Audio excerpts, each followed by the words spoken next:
गांव के एक गरीब डाकिये की बेटी, जिसे लोग मनहूस कहते थे, जिसके घर में कई रात चूल्हा नहीं जलता था, लेकिन आज वही बेटी पूरे जिले की अफसर बनकर लौटी। लेकिन जब उसने स्टेज पर अपने पिता के लिए जो कहा, उसे सुनकर हजारों लोग रो पड़े। गांव के आखिरी छोर पर एक छोटा सा कच्चा घर था। घर इतना छोटा कि बरसात में दीवारें भी कांपती थी और धूप में छप्पर से रोशनी छनकर अंदर गिरती थी। उस घर में रहते थे रामदीन और उनकी 5 साल की बेटी। गुड़िया की माँ उसे जन्म देते ही चल बसी थी। गांव वाले कहते थे कि लड़की अपशगुन है, आते ही माँ को खा गई। रामदीन हर बार ये सुनते, लेकिन जवाब नहीं देते। बस रात को गुड़िया को सीने से लगाकर धीरे से कहते, तू मेरी किस्मत है बेटी, लोग समझेंगे नहीं, रामदीन डाकिया है। साइकिल पर पूरे इलाके में चिट्ठियाँ बांटते थे।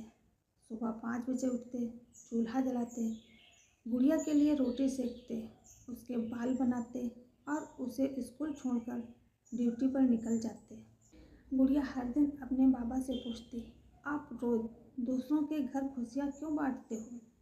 रामदीन मुस्कुराते, क्योंकि बेटी, चिट्ठी उम्मीद होती है और उम्मीद बांटने से दुनिया चलती है। गुड़िया को चिट्ठियों से प्यार हो गया। वो स्कूल से आकर बाप की थैली खोलती, पुरानी बेकार चिट्ठियाँ पढ़ती और अक्षरों से दोस्ती करने लगी। गरीबी बहुत थी।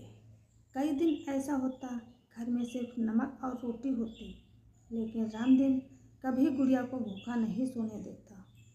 एक दिन गुड़िया ने पूछा, बाबा हम गरीब क्यों हैं? रामदीन ने हंसकर कहा, गरीब वो होता है जिसके पास सपना नहीं होता। हमारे पास तू है, हम अमीर हैं। गुड़िया ने उसी दिन ठान लिया वो अपने बाबा को अमीर बनाएगी। गुड़िया पढ़ाई में तेज निकली, मास्टर जी कहते, लेकिन रामदीन ने हार नहीं मानी। उन्होंने अपनी पत्नी की आखिरी निशानी एक चांदी की पायल बेच दी और गुड़िया को शहर पढ़ने भेज दिया। बस अड्डे पर विदा करते समय रामदीन ने जेब से एक पुरानी चिट्ठी निकाली। ये तेरी माँ की आखिरी चिट्ठी है, जब तू पेट में थी तब लिखी थी। गुड़िया कांपते हाथों से पढ़ने लगी। अगर बेटी हुई तो उसे पढ़ाना, उसे दुनिया दिखाना, उसे मेरे जैसा अधूरा मत छोड़ना। गुड़िया रो पड़ी। उसने बाप के पैर पकड़े, मैं वादा करती हूँ बाबा, आपको कभी झुकने नहीं दूंगी।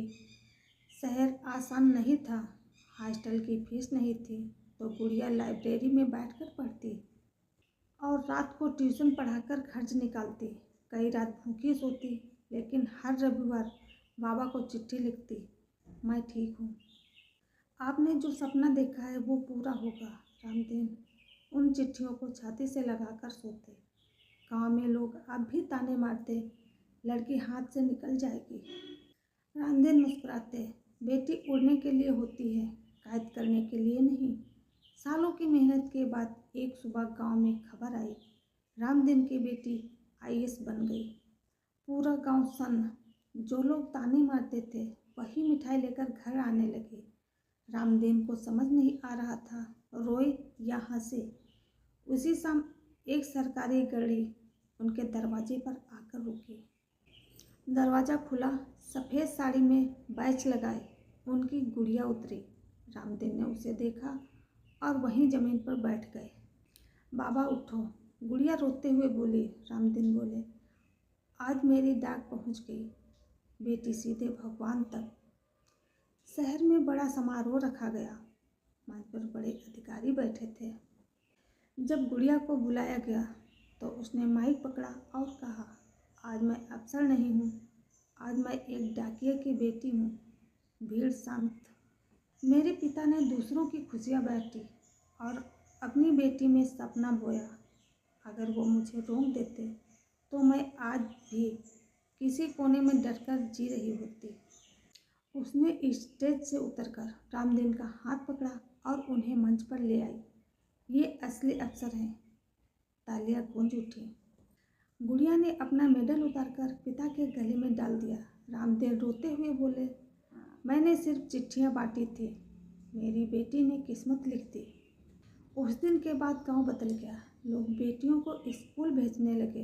रामदीन का घर अब भी वही था, लेकिन सोच अमीर हो चुकी थी।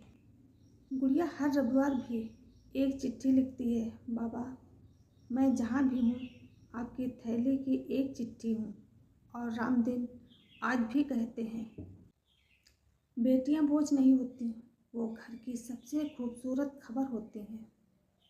इसलिए अपनी बेटियों को अच्छे संस्कार दें, पढ़ाई लिखाएं और इस काबिल बनाएं वो अपने पैरों पर खड़ी हो सके। ये कहानी आपको कैसी लगी कमेंट में ज़रूर बताएं। राधे राधे।